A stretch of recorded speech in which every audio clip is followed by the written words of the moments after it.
Let me show you how to change just one color in your image without affecting the rest of your image. You're going to love this hack.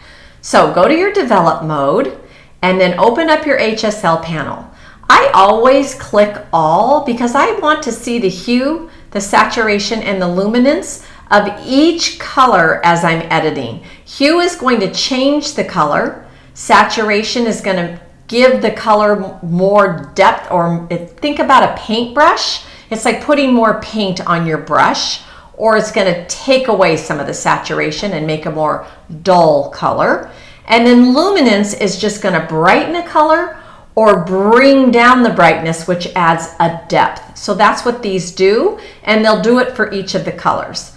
You'll see next to each of these labels are little handles, and that's what we're going to talk about today.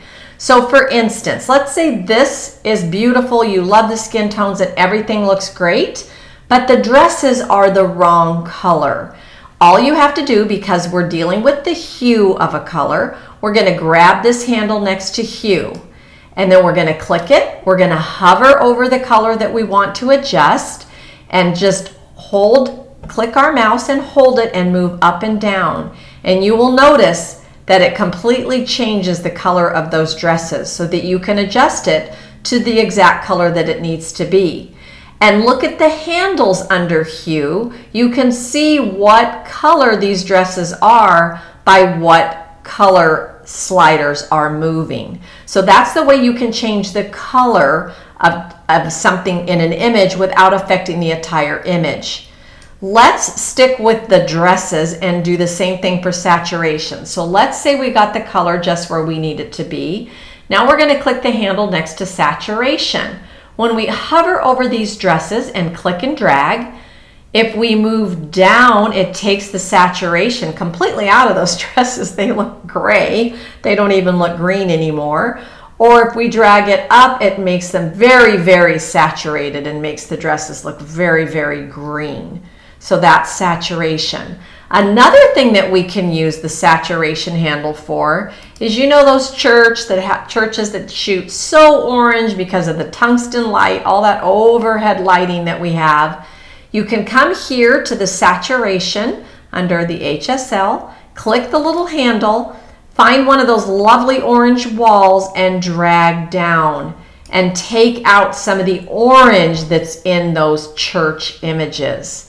And lastly, I want to talk about luminance. So if you think that your skin is looking a little flat or you'd like to add some life, you can come here to luminance, grab the little handle, and then hover over skin, click and drag up and watch that skin glow. So this is dragging it down. So you can even add tan, give someone a tan.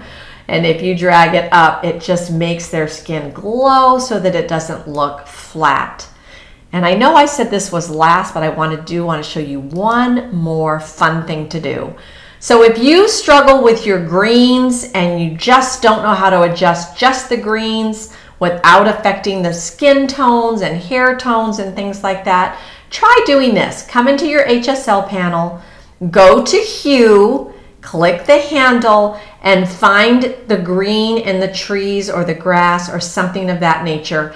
Click and drag up and down. If you move up, it takes out all the yellow out of your green and gives you a very cool, filmy green. If you drag down, it adds more yellow and makes the leaves look more warm, maybe more true to life in certain situations.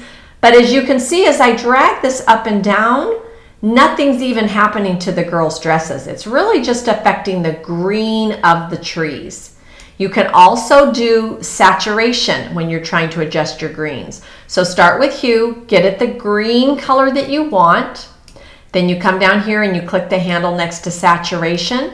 You can take down the saturation if you want more of a dull green, or you can move your slider up. I'm just clicking and dragging to add more saturation to your greens. And lastly, come down to luminance, hover over your greens and click and drag to add brightness to your greens, or to maybe add some depth and bring that luminance down. So that's the best way to adjust your greens and get them just like you like them. If this helped, please follow me, subscribe to my YouTube channel. I do weekly tips and tricks for all things editing and Lightroom. And as always, reach out. I'm here to help. I love to be a resource, and it's a joy to share with others. Until next time, happy editing.